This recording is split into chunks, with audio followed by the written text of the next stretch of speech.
Good morning student. Class 12th maths chapter number 12 linear programming. हम इस chapter की 12.1 exercise कर रहे हैं और इस वीडियो में हम सॉल्व करेंगे क्वेश्चन नंबर 6। क्वेश्चन नंबर 6 आपके पास गिवन है, minimize z equals to x plus 2y। मतलब आपके पास z गिवन है और इसकी कौन सी वैल्यू फाइंड करनी है, सबसे छोटी minimum value. Subject to 2x plus y is greater than 3, greater than or equals to 3।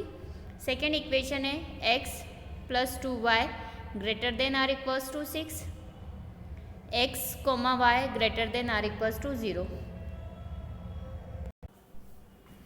Solution: the feasible reason determined by the constant 2x plus y greater than or equals to 3, x plus 2y greater than or equals to 6, x greater than or equals to 0 and y greater than or equals to 0 is a given below। अब आपके पास ये दो equation given है, इसे greater than और less than छोड़ के हम इक्वल का साइन सपोज करके इसके मिनिमम हर इक्वेशन के क्या करेंगे, दो सॉल्यूशन फाइंड करेंगे ताकि हम ग्राफ बना सके। क्लियर। फर्स्ट इक्वेशन है हमारे पास 2x plus y equals to 3। तो एज इट इज़ हमने सबसे पहले ये बॉक्स बना लिया। x की प्लेस पे हमने सपोज करा 3 ले लेते हैं, सपोज 3।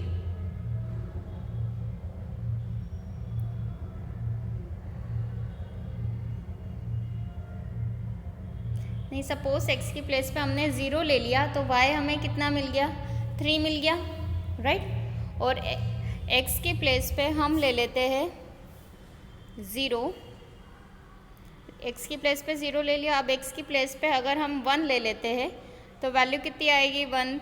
y की वैल्यू भी कितनी आ जाएगी, 1, क्योंकि ये कितना हो जाएगा, 2 1 जा 2 और 2 राइट साइड जाएगा तो माइनस, तो 1, 1। क्लियर।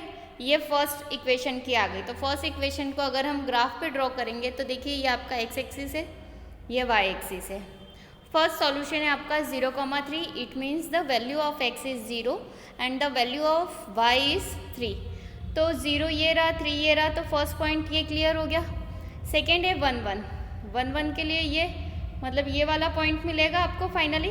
तो इन दोनों पॉइंट को ज्वाइन करते हुए एक लाइन हमने ये ड्रॉ कर दी और यहाँ पे इस इक्वेशन का हम नाम दे देंगे, कौन सा नाम, 2x plus y equals to 3, क्योंकि इक्वल का साइन लेके बनाई हमने।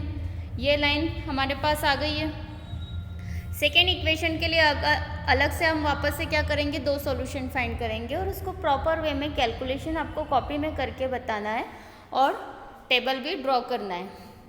अब सेकेंड इक्वेशन में हम क्या करेंगे, x की प्लेस पे 0 ले लेते तो y अगेन आपको कितना मिल जाएगा, 3। क्लियर। अब हम x की प्लेस पे कितना ले लेते, सपोज 2 ले लिया तो राइट साइड गया -2, तो 6 - 2 बन गया 4।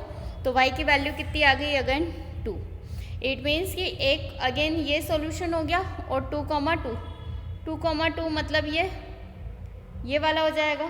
तो इसको मिलाते हुए ये लाइन हो गई हमारे पास। मतलब फाइनली हमारे पास दो लाइन आ गई और दोनों का इंटरसेक्ट कहाँ पर आ रहा है, 0,3। तो ये निकालने की ज़रूरत है क्या, नहीं। दोनों का इंटरसेक्ट पॉइंट सेम है और क्लियर दिखाई दे रहा है कि 0,3 पर है। अदरवाइज आप चाहो तो दोनों इक्वेशन को एलिमिनेशन से सॉल्व करके दोनों लाइन का इंटरसेक्ट पॉइंट आप फाइंड कर सकते हो। अब हमें ये देखना है कि ये हमारे लिए बाउंडेड है या अनबाउंडेड है। तो देखिए सबसे पहले ग्रेटर देन और इक्वल्स टू 3, मतलब 3 से ये वैल्यूज़ कैसी बड़ी है, बड़ी वैल्यूज़ किधर जाती है, इस डायरेक्शन में, और छोटी सारी वैल्यूज़ लेफ्ट साइड। लेकिन ये सारी बड़ी वैल्यूज़ है मतलब इस डायरेक्शन में जाएगी। मतलब इस लाइन का भी शेडेड पार्ट ये है और इस लाइन का भी शेडेड पार्ट ये है, राइट। तो कॉमन पार्ट हमारे पास कौन सा हो गया, ये वाला पार्ट ऐसा है जो दोनों लाइन की इक्वेशन में आ रहा है। क्लियर। दोनों लाइन की इक्वेशन में आ रहा है। तो कॉमन पॉइंट में हमारे पास कॉर्नर पॉइंट कौन सा हो गया, केवल B और A।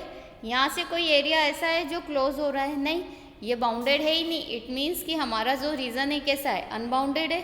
क्लियर। तो हमारे पास टोटल कॉर्नर पॉइंट कितने हैं, ओनली 2। A पॉइंट हमारे लिए हो गया 6,0 and the B point is 0,3 are the corner point of the feasible region. अब ये कॉर्नर पॉइंट है हमारे पास, तो इस कॉर्नर पॉइंट को हम क्या करेंगे, एक एक करके जेड की इक्वेशन में हम पुटअप करेंगे। जैसे ही हमने जेड की इक्वेशन में फर्स्ट पॉइंट पुटअप करा,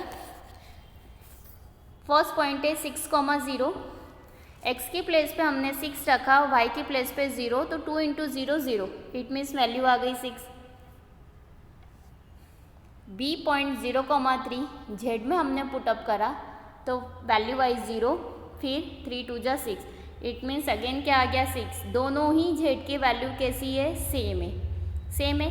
तो आप इसमें मिनिमम और मैक्सिमम वैल्यू बता सकते हो क्या? नहीं, मिनिमम कोई भी नहीं है ना कोई मैक्सिमम है, दोनों ही वैल्यू कैसी है, इक्वल है और सेम है। It means hence the value of z at point A and B are same. If we take any other point such as 2 2 on the line x plus 2y equals to z, then z equals to 6। मतलब अगर 2 2 भी रहा, ये point जो हमने एक solution में find करा था वो भी पुटअप करेंगे, तब भी इसका आंसर कितना आ रहा है, 6। मतलब the minimum value of z for more than 2 point, मतलब दोनों ही पॉइंट पे 2 था, थर्ड पॉइंट हमने रखा वो भी सेम ही आ रहा है। इट मीन्स दो पॉइंट से ज़्यादा ऐसे पॉइंट है जिसके पॉइंट हम जेड में पुटअप करेंगे, उस केस में भी इसका आंसर कितना आ रहा है, 6। मतलब 2 पॉइंट से भी ज़्यादा का आंसर मिनिमम है, हर पॉइंट पे मिनिमम आंसर ही आ रहा है। It means therefore the value of z is minimum at every point on the line x plus 2y equals to z. मतलब x प्लस 2y पे हम कोई सा भी पॉइंट ले लें, हर एक पॉइंट पुटअप करने पर जेड में हर एक का आंसर कितना आएगा, 6 आएगा।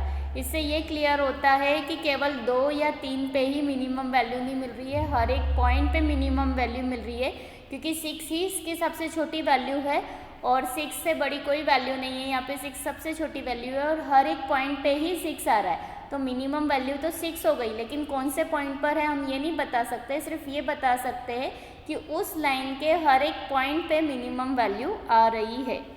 Thank you.